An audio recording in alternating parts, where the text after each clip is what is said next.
वालेकुम साथियों, सहर टीवी से मोहम्मद अली सहर आपकी खिदमत में हाज़िर। कहिए कैसे हैं आप लोग। उम्मीद है सब ठीक ठाक होंगे। और आजकल मौसम भी, वेदर भी चेंज हो रहा है, तो कुछ मौसम भी अजीब व गरीब सा ही है। कुछ मुल्क के हालात भी जो हैं वो आप लोग जानते ही हैं कि कुछ अजीब तरह की हैं। बहरहाल अल्लाह ताला अपनी रहमत रखे। ये जो मेरा क्लिप है ये जन्नात के हवाले से है, और ये मेरे इस वीडियो क्लिप का ये पहला हिस्सा है। इसके बाद इंशाल्लाह मैं आपको मज़ीद जो है एपिसोड्स भी इसके आएंगे। अच्छा, जन्नात, इंसान को तो हज़रत आदम को तो अल्लाह ताला ने मिट्टी से पैदा किया, अबुल बशर हज़रत आदम अलैहिस्सलाम को सब जानते हैं। जन्नात को अल्लाह ताला ने आग के शोले से पैदा किया है। आग का शोला, और वो आग जो बग़ैर धुएँ वाली आग, मतलब सिंपल सिर्फ आग, रोशनी की तरह जो आग होती है, तो उसको अबुल जिन जो थे उनका नाम अलजान बाज़ जगह पे है, और बाज़ जगह सोमियान भी आता है। तो अल्लाह ताला ने उनको जो है पैदा किया आग के शोले से, बग़ैर धुएँ वाली आग से। जब उनको तख्लीक़ किया अल्लाह ताला ने, तो उनसे पूछा कि भाई तुम क्या चाहते हो। तो उन्होंने कहा कि ए बारी ताला, हम चाहते हैं कि हम सबको देखें, हमें कोई ना देखे, और हमारी तादाद बहुत ज़्यादा हो, और दूसरा ये कि हम समंदरों में और पहाड़ों पर और उन जगहों पर रहें, और तीसरे ये कि जब हमें मौत आने लगे, हमारी उम्र जो पूरी हो जाए, तो हम दोबारा जवान हों बुढ़ापे के बाद, फिर दोबारा जवान हों, दोबारा बच्चे हों, फिर हमें मौत आए। तो अल्लाह ताला ने उनकी तमाम ये चीज़ें मंजूर कर ली और उनको उनकी मंशा के मुताबिक ज़िंदगी दे दी।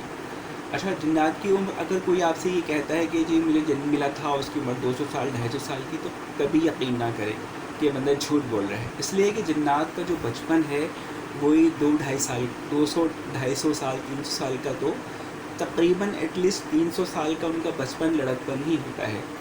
इब्लीस का पड़पोता, जिसको अल्लाह ताला ने इस्लाम की दौलत से मुशर्रफ किया, वो ईमान ले आया, वो आप सल्लल्लाहु अलैहि वसल्लम की खिदमत में मक्के में हाजिर हुआ, बूढ़े की शक्ल में था। आपको सलाम किया, आपने जवाब दिया, तो आपने अपने सहाबा करम को बताया कि ये इब्लीस का पड़पोता है और ये इस्लाम ले आया है। तो उससे पूछा तुम्हारी उम्र कितनी है। तो उसने कहा कि या रसूलल्लाह सल्लल्लाहु अलैहि वसल्लम, मेरी उम्र इस वक्त तकरीबन 3000 साल है, और जब काबिल ने हाबिल को कत्ल किया था तो उस वक्त मेरा बचपन था, और मैं गलियों में बच्चों की तरह खेलता फिरता था, और मैंने हज़रत आदम का ज़माना देखा, हज़रत जो है शीस अलैहिस्सलाम का, हज़रत नूह अलैहिस्सलाम का, हज़रत मूसा अलैहिस्सलाम का, हज़रत ईसा अलैहिस्सलाम का, तक हज़रत इब्राहीम अलैहिस्सलाम का, और फिर आपके खिदमत में हाज़िर हूँ, और आपके जद हज़रत ईसा अलैहिस्सलाम का सलाम पहुँचाने आपकी खिदमत में हाज़िर हुआ हूँ। तो आपने बताया कि उसके जिनने ख़ुद बताया कि मेरी उम्र तकरीबन 3000 साल है। तो इनकी उम्र इतनी होती है, 3000 साल, 2500 साल, ठीक है जी। और दूसरा, अगर कोई ये कहता है कि जी मेरे दादा हकीम थे, अक्सर ये सोशल मीडिया पर भी और ऐसे आमतौर पर लोग बताते हैं, यूट्यूब वगैरह पर भी, कि जी मेरे दादा या परदादा हकीम थे, उन्होंने जन्नात का इलाज किया, जिन बीमार हो गया था। तो माजरत के साथ जन्नात बीमार नहीं होते, क्योंकि अल्लाह ताला ने उनको ना मेहनत का मुकल्लिफ बनाया है, और ना ही बीमारियाँ उनके नसीब में लिखी गई हैं। इसलिए मैं आपको मिसाल ये दूँ कि जन्नात हवाओं पर सफ़र करते हैं, उड़ते हैं, वज़न उनके लिए कोई हैसियत नहीं रखता, और इसी तरह से वो ज़मीन की कशिश सक़ल से आज़ाद हैं। लेकिन इसके बावजूद वो मेहनत नहीं करते अपने हाथ से। वो अल्लाह ताला ने उनके लिए रिस्क का ये बंदोबस्त किया। आप सल्लल्लाहु अलैहि वसल्लम ने फरमाया कि जिस हड्डी पर तुम हड्डी से इस्तंजा ना करो, मुसलमानों को हिदायत दी गई है कि तुम हड्डी से इस्तंजा ना करो, क्योंकि ये हड्डी जन्नात की ग़िज़ा है। जो हड्डी उनको मिलती है मुसलमान जन्नात को, जिस पर बिस्मिल्लाह पढ़ी जाती है, लोग मुसलमान बिस्मिल्लाह पढ़ के खाना खाते हैं, तो उनको उस पर गोश्त लगा हुआ मिलता है। और जो कफ़ार जन्नात हैं, कुफ़ार हैं, काफिर जन्नात हैं, उनको, वो जो काफिर खाते हैं, बिस्मिल्लाह अल्लाह का नाम नहीं लेते खाना खाते वक्त शुरू में, तो उनको हड्डियाँ मिलती हैं जिन पर गोश्त लगा होता है। गोश्त उनकी ग़िज़ा है। इसी तरह से जानवरों का, भैंस गाय का गोबर, ऊँटों का गोबर, लीद जो होती है, वो उनको एक हलवे की शक्ल में मिलती है।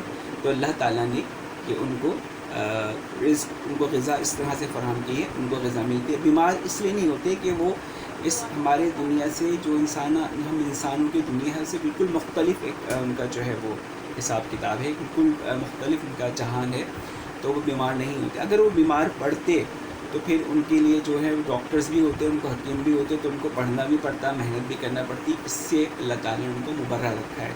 हाँ, एक सूरत है कि अगर वो آدم کی شکل میں آ جائیں. جنات جو ہیں وہ ہر روپ اختیار کر سکتے ہیں. اللہ تعالیٰ نے ان کو یہ آزادی دی ہوئی ہے, ان کو یہ ایک صلاحیت عطا کی ہوئی ہے. وہ کسی بھی شکل میں, انسان کی شکل میں بھی آ سکتے ہیں, سانپ, بچھو, بلی, کتے کی شکل میں بھی آ سکتے ہیں. جب وہ انسان کی شکل اختیار کر لیتے ہیں, آدم کی شکل میں آ جاتے ہیں, تو پھر وہ دوسری غذائیں بھی کھاتے ہیں اور وہ بیمار بھی پڑتے ہیں. ظاہر ہے جب انسان کو بیمار پڑتا ہے پھر ان کا وہ اپنا علاج بھی کرواتے ہیں. تو یہ تو حقیقت ہو سکتی ہے.